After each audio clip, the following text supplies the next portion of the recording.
Assalamualaikum warahmatullahi wabarakatuh. Kembali lagi bersama aku Muhammad Rizal Ramadan dari kelas 12 MIPA 3. Seperti yang ada di judul videonya, aku akan mereview buku dengan judul Perempuan di Titik Nol karya Nawal El Saadawi dan diterbitkan oleh Z Books Ltd. Sedikit menceritakan tentang biografi penulis.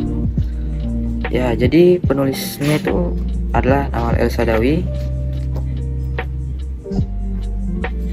Dia adalah seorang dokter yang berada di Kairo dan juga penulis wanita yang memperjuangkan hak-hak wanita dari karya-karyanya. Pertama, karyanya ini Perempuan di Titik Nol. Dia menulis ini atas dasar ingin memperjuangkan hak-hak wanita yang pada saat itu maraknya budaya patriarki.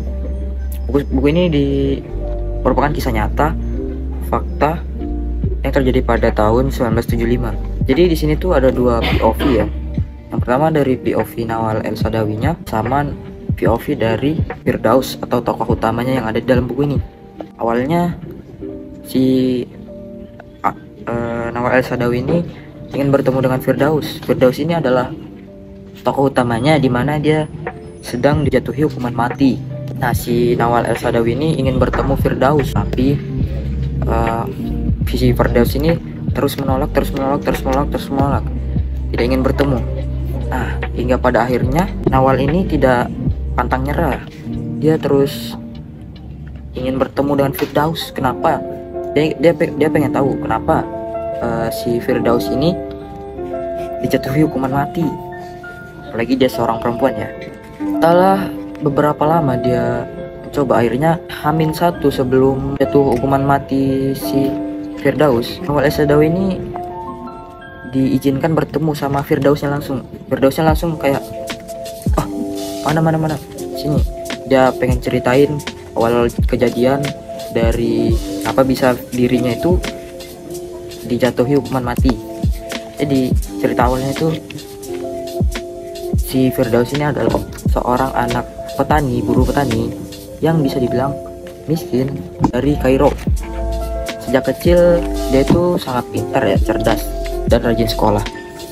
Dia ini sejak kecil sudah dapat perlakuan yang ibaratnya dibilang aneh-aneh atau tidak-tidak ya, terutama dari seorang ayahnya sendiri ataupun teman sebayanya.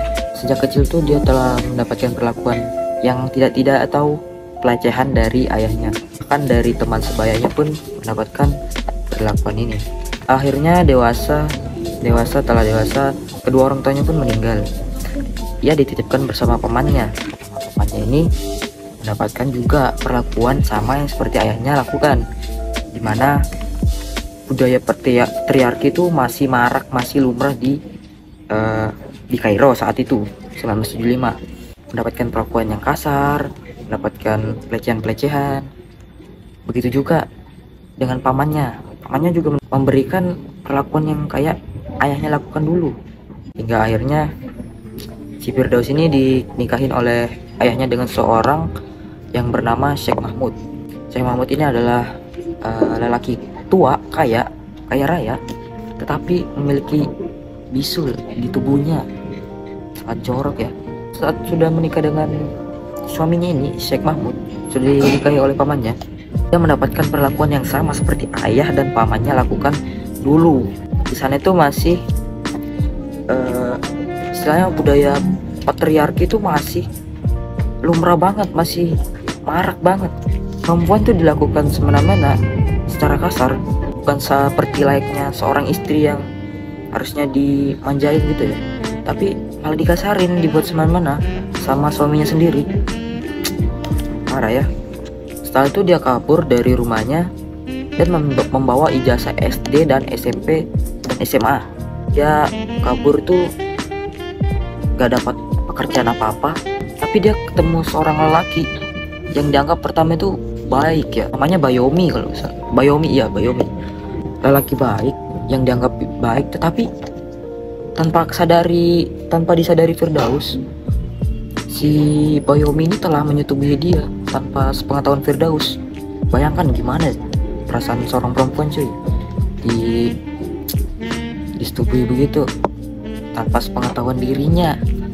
Nah, suatu hari ketika dimana Firdaus ini bertemu dengan Germo. Germo ini adalah seorang yang ingin menikahi Firdaus, tapi si Firdaus ini menolak ya, tidak ingin menikah dengan si Germo.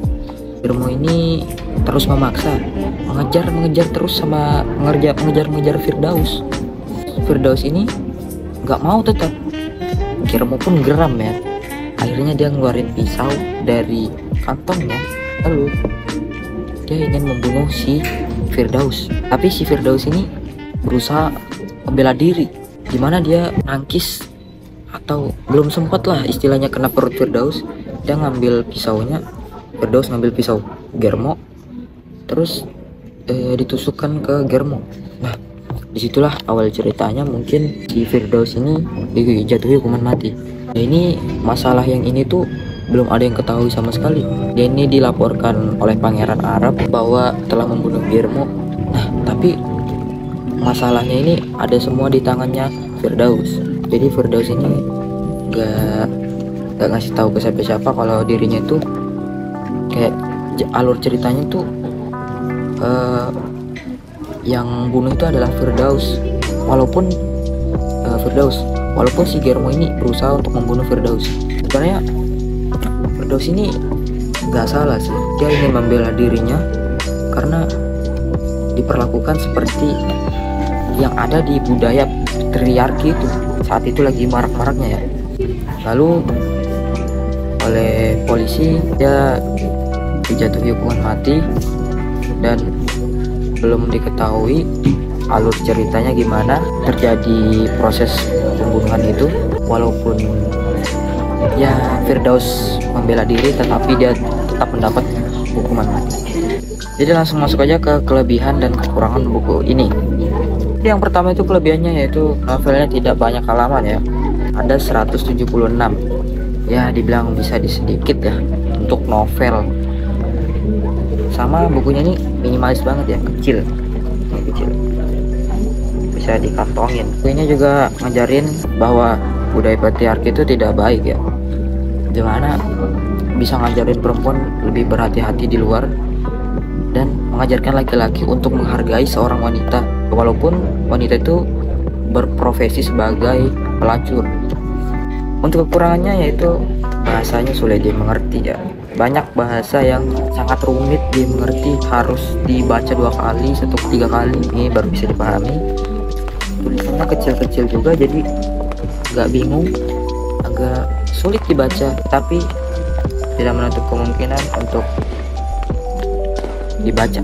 Covernya ini bisa dibilang kurang menarik karena dominan warna merah, tidak seperti buku-buku lainnya ya. Buku-buku yang menarik tuh biasanya covernya tuh bagus, warnanya tuh banyak, nggak kayak ini dominan merah.